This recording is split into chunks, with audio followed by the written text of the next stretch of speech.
구원의 교리 제2권제 17장 침례, 탄생과 부활. 구약 시대의 침례. 침례는 타락으로부터 비롯되었습니다. 모세서 6장 50에서 68절, 8장 24절, 현대 계시가 없었다면 이러한 사실은 아직도 세상에 알려지지 않았을 것입니다. 구원의 계획은 세상의 기초가 놓이기 전에 선포되었습니다. 하나님은 불변하는 분이십니다. 주님은 조셉 스미스에게 직접 주신 말씀과 그를 통하여 하신 말씀에서 이 교리를 명백히 밝히셨습니다. 그의 말씀으로 이 교리가 확립되었습니다. 교리와 성약 20편 21에서 28절, 22편 1에서 4절, 구약 성서에는 침례에 관한 구절이 약간 나옵니다. 그러나 그것이 너무나 불분명하여 현대 계시가 없었다면 우리는 그것이 무엇을 뜻하는지 몰랐을 것입니다.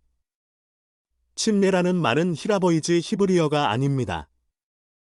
유대인의 성전에는 12마리의 소가 침례탕을 바치고 있었습니다. 거기에는 시듬이라는 단어가 있습니다. 열왕기상 7장 23에서 26절, 39절, 44절, 역대하 4장 2에서 6절, 시편 신한장 7절, 이사야 한장 16절, 48장 1절, 니파이전서 20장 1절, 사도행전 22장 16절, 디도서 3장 5절, 스가랴 9장 11절. 왜 침례는 침수로서 행하여져야 하나? 침례의 형식은 침수입니다. 물을 뿌리거나 붓는 세례의식은 그리스도가 돌아가신 후상. 4세기경까지도 널리 알려지지 않았으며 그와 같은 관습은 주후 13세기경까지도 널리 실시되지 않았습니다. 침례는 온몸이 물에 잠기는 침수가 아닌 다른 방법으로 행해질 수 없었습니다. 그 이유는 다음과 같습니다. 1. 이것은 예수 그리스도의 죽음과 매장과 부활을 상징하는 것이며 부활한 다른 모든 사람의 죽음과 매장과 부활을 상징하는 것이기 때문입니다. 이 침례는 또한 탄생이며 어린아기가 이 세상에 탄생하는 것과 같은 방법으로 행해지는 것이기 때문입니다. 3. 침례는 부활의 상징일 뿐 아니라 문자 그대로 한 생명으로부터 다른 생명으로의 변화 즉 죄의 생활에서 영적인 생활로의 변화를 의미하고 있기 때문입니다. 나는 두 번째 이유에 관해서 설명하고자 합니다. 침례는 또한 탄생이며 어린 아이가 세상에 탄생하는 것과 같은 방법으로 이루어집니다. 이 지구가 창조되었을 때 이와 같은 방법으로 존재하게 되었습니다. 나는 과학에 의거하여 말씀드리는 것이 아닙니다. 그러나 과학적인 이론은 우리에게 똑같은 사실을 말해주고 있습니다. 이 지구는 물에서 태어났습니다. 땅이 나타나기 전에 온 지구는 물에 쌓여 있었습니다. 탄생은 물과 피와 영에 의하여 이루어짐. 모세서에는 다음과 같이 기록되어 있습니다. 그러므로 내가 내게 계명을 주노니 내 자녀들에게 자유롭게 이 일을 가르치라. 이르되 범법의 이유로 인하여 타락이 오고 타락은 사망을 가져오나니 물과 피와 내가 만든 영으로서 너희가 세상에 태어나 그리하여 흙에서 생명이 된 만큼 참으로 그와 같이 너희는 반드시 물과 성령으로 하늘의 왕국에 다시 태어나 피 곧 나의 독생자의 피로써 깨끗하게 되어야 하나니 그리하여 너희가 모든 죄에서 성결하게 되어 이 세상에서는 영생의 말씀을 장차 올 세상에서는 영생 곧 불멸의 영광을 누리게 하려 함이니라. 이는 물로써 너희가 계명을 지키고 성령으로서 너희가 의롭다 함을 얻고 피로써 너희가 성결하게 됨이니라. 모세서 6장 58에서 60절. 그것은 내가 알고 있는 가장 훌륭한 선구의 하나입니다. 우리는 요한의 기록에서 이와 동일한 내용의 기록을 찾아볼 수 있습니다. 요한일서 5장 3에서 9절. 첫째 탄생과 둘째 탄생에는 동일한 요소가 존재함. 이 세상에 태어나는 모든 어린이는 물로 인도되어 물과 피와 영으로 태어납니다. 그와 마찬가지로 우리가 하나님의 왕국에 태어날 때는 이와 같은 방법으로 태어나는 것입니다. 침례에 의하여 우리는 물로 태어나며 그리스도의 피 흘림을 통하여 우리는 깨끗하게 되고 거룩하게 됩니다. 또한 하나님의 영에 의하여 우리는 의롭게 됩니다. 침례는 성신의 침례에 의하지 않고는 완전해질 수 없기 때문입니다. 여러분은 세상에 태어나는 탄생과 하나님의 왕국에 태어나는 탄생 사이에는 유사점이 있음을 발견했을 것입니다. 침례를 어린이의 머리에 물을 부음으로써 행하려는 자들은 얼마나 어리석은 자들입니까? 그러한 침례는 침례의 요건을 충족시켜 주지 못합니다. 나는 우리의 젊은 장로들이 침례에 관해서 가르치면서 주님은 어떤 다른 방법으로 죄 사유함을 가져다 주었을지도 모른다고 말하는 것을 들었습니다. 그들은 주님이 물을 뿌리거나 또는 다른 방법으로 침례를 행하였을 것이라고 추론했습니다. 주님은 어떤 다른 방법으로 이를 행하지는 않으셨습니다. 그는 오직 물 속에 완전히 잠기게 하여 물과 성령으로 태어나게 하셨으며 그리스도의 피로써 깨끗함을 얻게 했습니다. 이는 어린이가 이 세상에 태어날 때 물과 피와 영으로 태어나는 것과 꼭 같습니다. 이 비교는 매우 의미 깊은 것입니다. 침례, 생명으로의 부활. 이제 세 번째 이유에 관해 생각해 봅시다. 침례는 부활의 상징일 뿐만 아니라 문자 그대로 한 생활로부터 다른 생활로의 변화, 즉 죄의 생활에서 영적인 생활로의 변화인 부활을 의미하고 있습니다. 이것에 관한 증거로서 나는 먼저 주님이 조셉 스미스에게 말씀하신 것을 읽어 드리겠습니다. 그리하여 나 주 하나님은 그의 범법으로 말미암아 그를 에덴 동산에서 나의 면전에서 쫓겨나게 하였나니 이로써 그는 영적으로 죽은 자가 되었느니라. 이것이 첫째 사망이니 곧 내가 말하기를 너희 저주받은 자들아 떠나가라고 할 때 악인에게 선포될 영적인 사망이요 마지막 사망인 바로 그 사망이니라. 여기에서 우리는 두 가지 상태 즉 영적인 삶과 영적인 죽음에 관해 배우게 됩니다. 에덴 동산에서 아담의 상태는 영적인 삶인 것입니다. 그는 하나님의 면전에서 살았습니다. 그의 방법으로 말미암아 새로운 생활인 영적인 사망으로 쫓겨났습니다. 그는 더 이상 하나님의 면전에 거할 수가 없었습니다. 그와 주님 사이에는 장막이 내려지고 완전히 차단되었습니다. 타락 후에 아담은 영적인 사망의 상태에 있었습니다. 아담뿐만 아니라 하나님의 자녀인 지상의 모든 인간들도 같은 상태에 있게 되었습니다. 우리는 마지막 죽음은 하나님의 면전에서 쫓겨나는 것 이상은 아니라고 생각합니다. 그러나 보라, 내가 너희에게 이르노니 나 주 하나님은 아담과 그 씨에게 나의 독생자의 이름을 믿는 신앙을 통한 회개와 구속을 그들에게 선포하도록 나 주 하나님이 천사들을 보낼 때까지 그들이 현세적 사망으로 죽지 않게 하였느니라. 또 이같이 나 주 하나님은 사람에게 시험의 날을 정하였나니 이는 믿는 자마다 다 육체적 사망으로 말미암아 불멸의 몸으로 일으킴을 받아 영생에 이르게 하려 함이니라. 그리고 믿지 아니하는 자는 영원한 정죄에 이르리니 이는 그들이 회개하지 아니하므로 그들의 영적 타락에서 구속받을 수 없음이니라. 교리와 성약 29편 41에서 44절 아담과 그의 후손들 어린이들을 제외하고 은 모두 영적인 사망에 거하게 되었습니다. 모든 인간은 회개를 할 필요가 있습니다. 사망은 추방입니다. 그들은 영적인 사망에 처해 있습니다. 그들은 어떻게 다시 되돌아갈 수 있습니까? 침수로서의 침례를 받음으로써 그렇게 될 수 있습니다.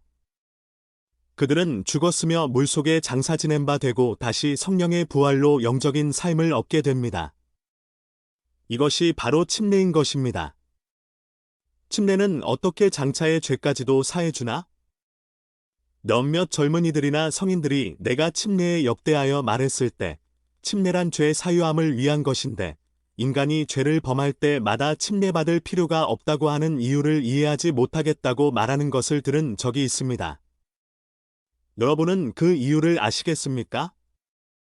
인간이 죄를 짓고도 영적인 삶에 거하면 그는 살아 있으므로 그는 회개하여 용서받을 수 있습니다. 그는 원상태로 돌아가기 위해 다시 침례받을 필요가 없습니다. 그러나 요한은 사망에 이르는 죄가 있다고 말하고 있습니다. 어떤 사람이 사망에 이르는 죄를 범하면 그는 다시 쫓겨나서 영적인 사망으로 되돌아가게 됩니다. 요한일서 4장 14에서 15절, 5장 16에서 17절. 이러한 종류의 범법을 하면 침례의 효력을 잃게 되고 영적인 사망으로 쫓겨나게 됩니다. 사망에 이르는 죄를 범하면 인간은 영적인 삶으로부터 내어 쫓김을 당하게 됩니다. 무죄한 자의 피를 흘리는 것과 성령을 거역하는 것이 그러한 죄입니다.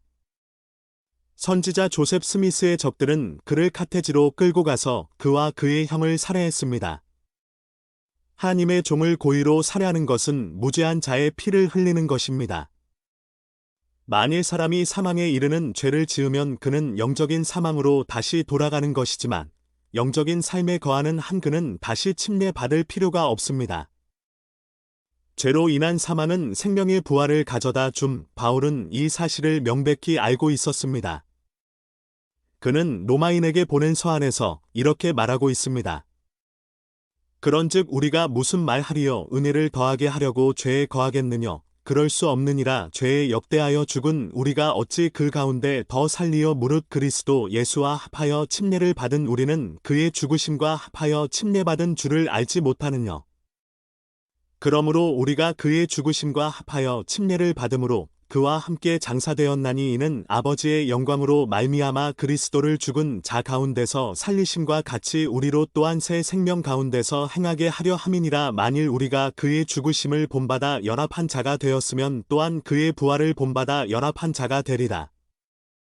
우리가 알거니와 우리 옛사람이 예수와 함께 십자가에 못 박힌 것은 죄의 몸이 멸하여 다시는 우리가 죄에게 종노릇하지 아니하려 함이니. 로마서 6장 1에서 6절. 바울은 교회의 회원들에게 말씀하고 있습니다. 우리는 죄를 떠났기 때문에 죄에 역대하여 죽은 것입니다. 추방은 한 가지 면뿐만 아니라 다른 면에서도 의미가 있습니다. 바꾸어 말하면 우리가 영적인 삶, 즉 교회나 하나님의 왕국을 살 때에는 죄를 짓지 말아야 합니다. 침례를 통하여 우리는 모든 침례받지 않는 자들이 처해 있는 영적인 죽음으로부터 빠져나왔습니다. 설사 로마 카톨릭교도이든 신교도이든 회개하지 않고 침례받지 않았다면 그들은 영적인 사망에 처하고 있는 것입니다. 복음을 받아들인 우리는 침례받고 영적인 삶을 누려야지 왜 죄 가운데 거해야 합니까? 성도들은 어떻게 하나님의 면전에 거할 수 있을까? 우리는 하나님의 면전으로 되돌아가야 합니다. 물론 다음과 같은 질문을 할지도 모르겠습니다. 우리가 그를 볼 수도 없는데 어떻게 그의 면전으로 돌아갈 수 있습니까? 우리는 지금은 그분을 볼 수 없습니다. 그러나 우리가 시내를 구성하고 계시는 한 분이신 성신의 은사를 받아 의로 인도함을 받을 때 그의 면전에 거하는 것이 아닐까요? 더 이상 죄를 짓지 아니하고 그의 계명을 지킨다면 우리는 그의 면전으로 되돌아가게 됩니다. 이것은 일반적으로 알려지지는 않았으나 침례에 관한 중대한 사실입니다. 수치뉴스 1935년 3월 30일 8쪽 침례는 어떻게 구원을 가져다 주는가? 침례 성약의 본질. 이 교회에서 침례받는 모든 사람들은 주님께 그의 계명을 지키겠다는 성약을 하게 됩니다. 모세서 18장 8에서 13절 우리는 우리의 온 마음과 정성과 힘을 다하여 주님을 섬겨야 합니다. 또한 우리는 예수 그리스도의 이름으로 그렇게 행해야 합니다. 우리가 행하는 모든 일은 예수 그리스도의 이름으로 행해져야 하는 것입니다. 교리와 성약 신하편 5에서 7절, 신명기 6장 4, 5절, 10장 12절, 30장 6절, 마태복음 22장 37절, 누가복음 10장 27절, 침례받을 때 우리는 그의 계명을 지키고 주님을 섬기며 크고도 첫째 되는 계명인 우리 주 하나님을 사랑하겠다고 성약을 맺습니다. 그 다음으로 위대한 계명인 우리의 이웃을 우리 몸과 같이 사랑하고 우리의 온 마음과 정성과 힘을 다하여 하나님의 입에서 나오는 모든 말씀으로 살아가야 할 교리와 성약 84편 44절, 98편 11절, 신명기 8장 3절. 4절 것을 증거하겠다고 성약을 맺고 우리가 순종하고 겸손하고 그의 사업에 부지런하고 우리들을 관리하는 자들의 충고를 들으며 하나님의 영광만을 전념하여 모든 것을 행하겠다고 성약을 맺습니다. 우리는 이러한 일들을 잊어서는 안 됩니다. 왜냐하면 이 계명은 교회의 회원인 우리들을 구속하기 때문입니다. 대외보고 1940년 4월 95쪽 침례 성약을 지켜야 할 의무. 사람이 진실로 침례를 받으면 자신을 낮추게 되며 상한 마음과 회개하는 심령을 갖게 되며 하나님 앞에서 한 성약을 지키며 모든 계명을 지키고 그의 모든 죄를 버리게 됩니다. 그가 교회에 들어간 후에 죄를 범하는 것은 그의 특권입니까? 그는 타락될 수 있습니까? 그는 주께서 그에게 피하라고 하신 일들에 탐닉할 수 있을까요? 그렇게 할 수 없습니다. 그는 침례받은 후에도 침례받기 전과 마찬가지로 상한 마음과 회개하는 심령을 갖는 것이 필요합니다. 대외보고 1950년 10월 12쪽 교리와 성약 20편 37절 해의 왕국만을 위한 복음의식. 달의 왕국이나 별의 왕국에 들어갈 자들도 침례 의식을 행해야 합니까? 그렇지 않습니다. 침례는 해의 왕국으로 들어가기 위한 관문입니다. 주님은 니고데모에게 이 사실에 대해 명백히 말씀하셨습니다. 요한복음 3장 3에서 5절 우리는 달이나 별의 왕국에 거할 자들을 위해 구원을 가르치고 있지 않습니다. 복음의 모든 의식은 해의 왕국에 관한 것이며 또 주님이 의식으로 요구하시는 모든 것은 해의 왕국에 관한 것이고 다른 왕국을 위한 것은 계시하지 않으셨습니다. 복음의 의식은 해의 왕국에 들어갈 자들을 위한 것이라는 사실을 나는 명백히 알 수 있었습니다. 또한 이것은 복음 원리에 대한 순종의 기초를 두고 있다는 사실도 알게 되었습니다. 이것에 대해서는 전혀 의심할 바가 없습니다. 해의 왕국만을 위한 침례. 이 모든 사람을 위해 침례와 기타 의식을 제정하셨다면 그가 왜 이렇게 말씀하셨을까요? 잊지 않는 사람은 정죄를 받으리라. 마가복음 16장 16절. 왜 그는 별의 왕국에 들어갈 자들에게 이렇게 말씀하셨을까요? 또 저들은 가장 높으신 이의 종이 되리라. 그러나 하나님과 그리스도께서 거하시는 곳고 끝이 없는 세상에는 올 수 없느니라. 교리와 성약 76편 112절. 왜 그는 이렇게 말씀하셨을까요? 진실로 진실로 내가 너희에게 이르노니 너희가 나의 율법을 지키지 아니하면 너희는 이 영광에 이를 수 없느니라. 사망으로 인도하는 문은 크고 그 길이 넓어 그리고 들어가는 자가 많나니 이는 그들이 나를 영접하지 아니하고 나의 율법에 거하지도 아니함이니라. 교리와 성약 132편 21절, 25절, 마태복음 7장 13에서 14절, 제3리파이 14장 13에서 14절, 27장 33절. 우리는 어떻게 이것을 설명할 수 있습니까? 진실로 진실로 내가 너희에게 이르노니 너희의 말을 믿지 아니하고 성신을 받을 수 있도록 자기의 죄 사함을 위하여 내 이름으로 물로 침례를 받지 아니하는 자들은 정죄를 받을 것이요 내 아버지와 내가 있는 내 아버지의 왕국에 들어오지 못하리라. 그리고 너희에게 주는 이 계시와 계명은 바로 이 시각부터 온 세상에 유효하며 복음은 아직 이를 받지 아니한 모두에게 임하느니라. 교리와 성약 84편 74에서 75절. 그리고 다시 이렇게 말씀하셨습니다. 그리고 끝까지 견디지 아니하는 자, 그는 또한 지켜 불에 던져지는 자니 아버지의 공의로 인하여 그들이 그곳에서 다시는 돌아올 수 없느니라. 제3리파이 27장 17절. 대부분의 사람들이 영원히 해의 왕국으로부터 추방될 것임을 우리는 알고 있습니다. 만약 그렇지 않다면 주님의 말씀은 변경되어야 할 것입니다. 교리와 성약 76편 71에서 112절, 88편 22에서 24절, 132편 16에서 17절, 침례는 인간을 보다 낮은 왕국으로부터 구원함. 해장단은 위와 유사한 질문에 관해 다음과 같이 대답했습니다. 우리는 달의 왕국, 별의 왕국에 관한 의식에 대해서는 알지 못합니다. 인간에게 주어진 모든 의식은 해의 왕국과 그 왕국에 관계되는 인간의 구원을 위해 주어진 것입니다. 주님은 복음을 거절한 자들은 저주를 받을 것이라고 명백히 말씀하셨습니다. 침례와 순종은 그들을 저주로부터 구원하기 위한 것입니다. 만일 우리가 죽은 자들이 받을 영광과는 상관없이 모든 죽은 자들을 위하여 침례를 받는다면 논리적으로 우리는 그들이 저주받지 않을 것이라고 말할 수 있습니다. 그러나 그러한 교리는 주님의 말씀과는 모순되는 것입니다. 침례가 모든 사람들에게 필요하다는 이 교리는 커다란 해악을 행하고 있는 것입니다. 이것은 사람들에게 그들의 회개를 연기하도록 조장하며 그들의 불충실과 불순종에는 관계없이 결국 하나님의 해의 왕국의 축복을 받게 된다는 그릇된 희망을 갖게 하는 것입니다. 그러한 교리는 인간에게 그들의 해의 왕국의 영광을 준비하도록 주어진 복음 계획과는 전적으로 반대되는 것입니다. 회개는 침례의 우선함. 주님이 교리와 성약 스무편 37절에서 침례를 받고자 하는 자들에게 주시는 지시에 대해 생각해 봅시다. 이 성구를 보면 침례를 받고자 하는 자는 상한 마음과 회개하는 심령으로 나아와 진실로 죄를 모두 회개하여 주를 끝까지 섬길 결심을 교회 앞에 증거해 보여야 합니다. 나는 다음과 같은 질문을 하겠습니다. 흡연과 음주의 습관에 젖어 있는 사람이 어떻게 이 모든 것을 행할 수 있습니까? 어떻게 그가 다른 계명에 위배되는 생활을 하면서 이것을 행할 수 있습니까?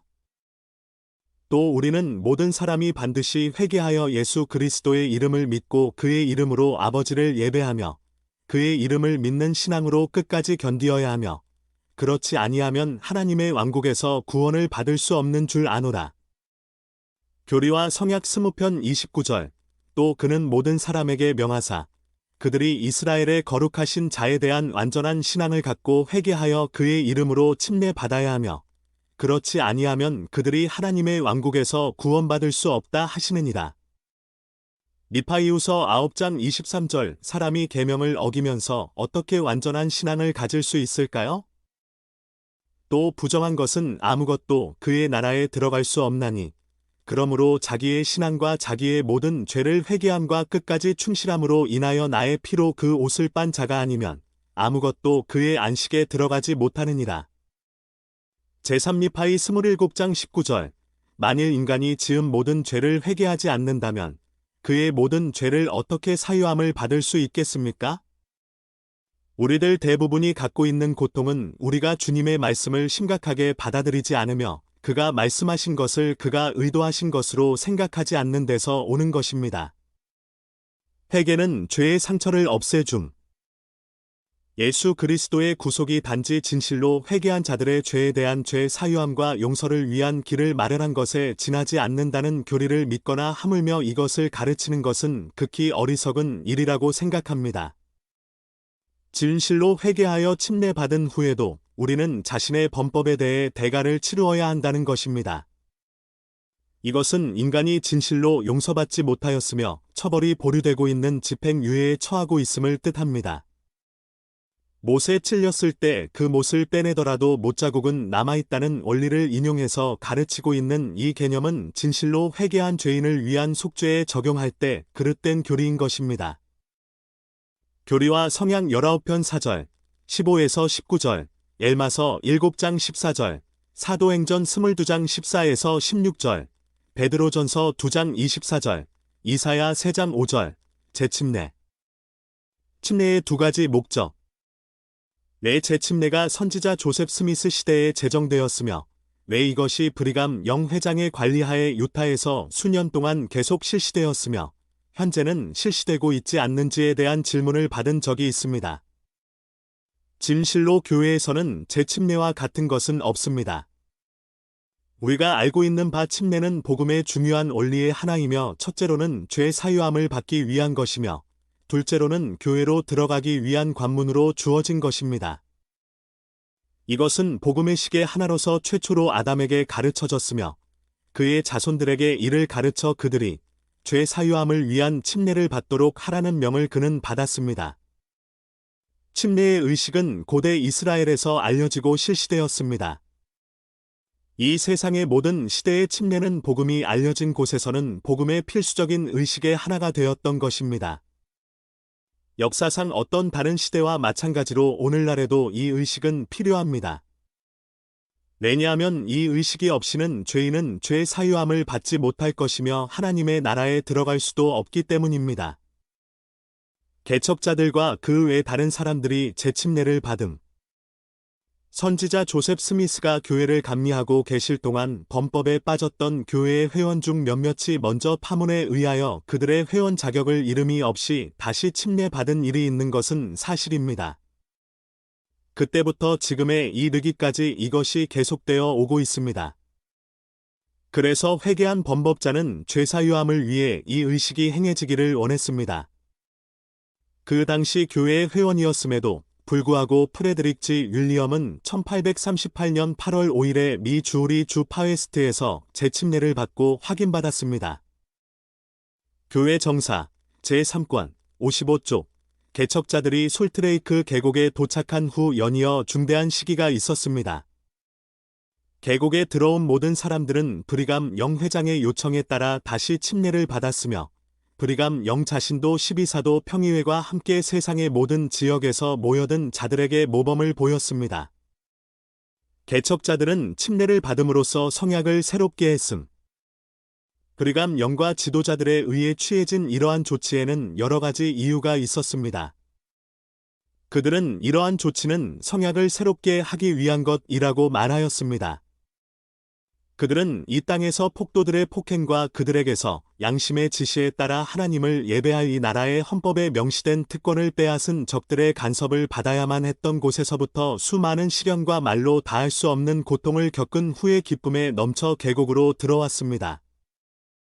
이 서부의 땅에 도착한 후 그들은 이러한 간섭에서 벗어났으며 그들은 겸손하게 주님 앞으로 나아갔습니다. 그렇게 한 것은 범죄 때문이 아니라 사악한 적들로부터 구해 주신 하나님의 은혜에 대한 감사 때문이었습니다. 그리고 그들은 그들의 감사를 표시하기 위해 주님께 그때부터 앞으로 그를 섬기고 그의 계명을 지키겠다고 서약하는 것보다 더 나은 방법은 없다고 생각했습니다. 이 성약의 표시로서 그들은 물속에 들어가 침례받고 확인받았으며 교회의 회원으로서 그들의 성약과 의무를 새롭게 했습니다. 기록이 분실되었었으므로 그들은 재침례를 받아야 했음.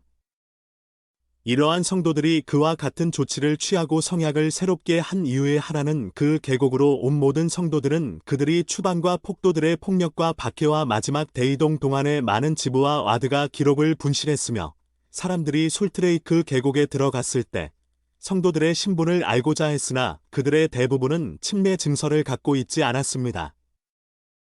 그래서 그들의 기록을 작성할 수가 없었으며 성도라는 신분을 주장할 수도 없었습니다. 성도들의 기록 작성이 이와 같이 중요하였으므로 그들이 이미 행한 의식을 다시 행하는 것이 필요하다고 생각되었습니다. 이와 같이 해서 기록이 작성되면 후에 교회에서 그들의 신분에 대한 의문이 생길 수가 없을 것입니다. 이를 더욱 훌륭하게 수행하기 위해서 또 이렇게 하지 않았다면 일어날지도 모를 감정상의 충돌을 피하기 위해서 이 일이 필요했던 것입니다. 몇몇 타락한 성도들이 재침례를 받았음. 조셉 스미스와 하이람 스미스의 순교 이후 교회의 몇몇 회원들은 실제로 타락하여 암흑 속에 있었으며 그들은 제임즈 J. 스트랭, 윌리엄 스미스, 지너스 H. 거어리, 제이슨 W. 브릭스와 같은 거짓 목자를 따랐습니다. 그들은 무엇을 해야 할 것인지 모르고 있었으며 참된 목자를 알 수 있었던 신앙에 굳게 서 있지 않았습니다. 회개하고 나서 우리로 되돌아온 후 그들은 자신의 성약을 새롭게 하고자 했으며 교회에 그들의 완전한 자격을 다시 갖기를 원했습니다. 이와 같은 이유와 다른 덜 중요한 이유 때문에 초기에 솔트레이크 계곡으로 들어간 자들의 재침례가 행해졌던 것입니다. 재침례는 구원에 필수적인 것은 아님. 앞에서 언급한 바와 같이 침례는 교회에 들어오지 않는 자들의 죄 사유함을 위한 것이며 또한 그들이 교회에 들어오는 관문인 것입니다. 침례받고 교회의 회원으로 확인된 자들은 죄를 범했을지라도 우리 구세주의 구속을 통하여 그들이 회개하고 겸손하면 침례받으러 물에 다시 들어가지 않아도 죄 사유함을 얻게 될 것입니다. 어떤 성도가 교회에서 회원 자격을 박탈당할 만한 정도의 죄를 범했다면 그는 회개하고 다시 침례를 받아 교회에 들어와야 합니다. 질문에서 이해된 바와 같이 재침례는 아직도 계속되고 있습니다. 오늘날에도 어떤 사람이 자신의 양심상 교회 회원이라고 주장할 수 없을 정도의 죄를 범한 사람은 성도로서의 자격을 회복하기 위하여 침례를 요구할 수 있으며 그들의 요구는 허락될 것입니다. 그러나 범법을 행할 때마다 그들이 용서를 얻고 자신의 성약을 새롭게 하기 위하여 침례를 베풀 필요는 없습니다. 그렇게 하는 것은 이 성스러운 의식을 크게 경시하는 것이며 그 효력을 약화시키는 것입니다. 죄사유함을 얻기 위해서는 무로써 침례받는 것은 한 번만으로도 족합니다. 주님과 성약을 한 자들이 교회에서 합당한 회원 자격을 죄를 지어 잃지 않는다면 주님과 성약을 맺은 자들의 죄가 용서받을 수 있는 또 다른 방편이 있습니다. 재침례에 관해서는 교리와 성약 22편에 나와 있습니다.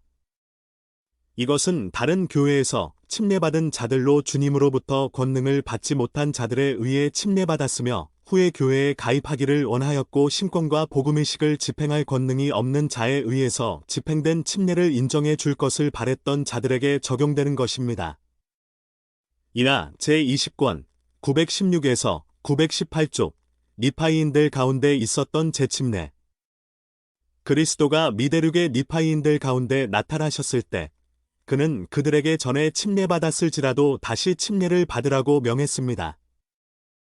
우리는 어떻게 니파이가 날마다 그에게 내려와 성역을 베푸는 천사를 보았으며 죄사유함을 얻기 위해 침례받으러 오는 모든 자들에게 어떻게 침례를 베풀었으며 어떻게 교회를 조직했으며 그가 가진 신권으로 어떻게 죽은 형제를 다시 살렸는지를 제3니파이 7장 18에서 26절 읽어볼 수 있습니다. 그리고 우리는 구세주가 니파이와 그의 백성들에게 다시 침례받으라고 명하셨음을 경전에서 찾아볼 수 있습니다. 왜냐하면 그는 복음에 의해 교회를 다시 조직했기 때문입니다.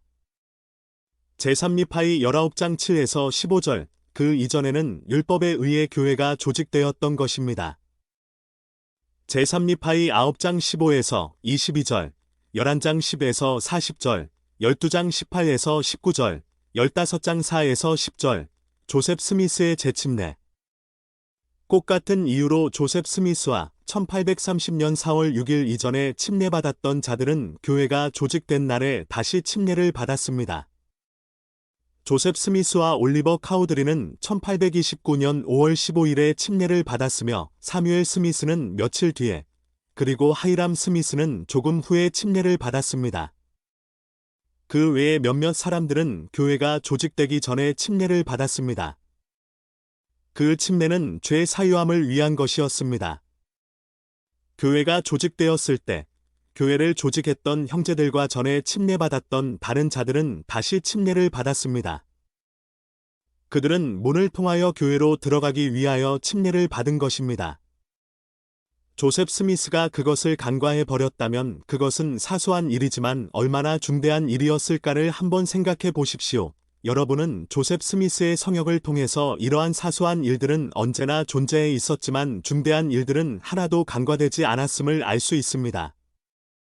처치뉴스 1935년 3월 30일 6, 8쪽 왜 엘마는 자신을 물속에 잠갔나? 엘마는 아비나다이가 오기 전에 침례받고 신권을 소유하고 있었습니다.